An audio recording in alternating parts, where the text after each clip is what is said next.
The Dakota Access Pipeline is a $4 billion project built by the Energy Transfer Partners.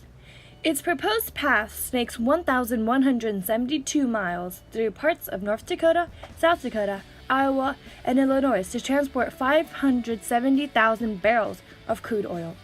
The pipelines are to travel underneath the Missouri River. The Missouri River is the primary water source for 10,000 Sioux. The builders insisted that they would take extraordinary measures to safeguard against disasters, but even the safest pipelines may leak. Pipeline and Hazardous Materials Safety Administration has reported more than 5,000 incidents of leaks and ruptures at oil and gas pipelines since 2010, and over 1,000 pipeline incidents in the past 2 years. They also didn't engage the natives in the proposal of the pipeline, which traverses the sacred burial ground of the native Sioux. Originally, the 1,172-mile pipeline was to be underneath the Missouri River, north of Bismarck, North Dakota. In September of 2014, Energy Transfer Partners rerouted the oil pipeline to cross under the Missouri River upstream from the Standing Rock Sioux Reservation. On September 30th, 2014, the Standing Rock Sioux Tribal Council states their opposition to the pipeline, which crosses their treaty lands. The Dakota Access LLC lists the reasons for rerouting the pipeline in a draft environmental assessment. One reason was the desire to avoid Bismarck's wellhead source water protection areas. From 2015 to 2016, construction resumes on the land promised to the Sioux under the Treaty of Fort Laramie of 1851.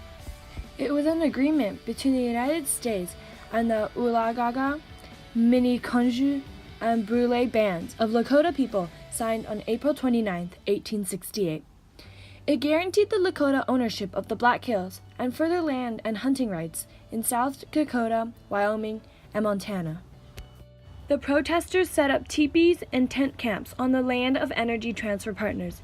They threatened to block highways and sued the Army Corps of Engineers for violation of the National Historic Preservation Act and the National Environmental Policy Act. Many protesters put up with violence. They also say that the government should make money somewhere else. They faced pepper spray, rubber bullets, concussion cannons, water cannons, and dogs.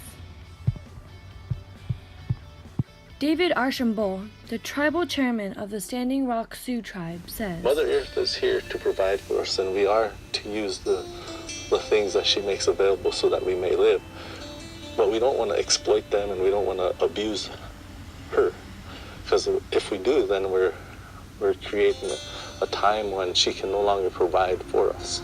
We oppose this pipeline because it threatens all of that. Not only does it threaten our water, it threatens our environment. Inyan Sapa from South Dakota says, You can't drink oil and you can't drink money, you know? So this is about my grandson who I brought with me, and his children and their children.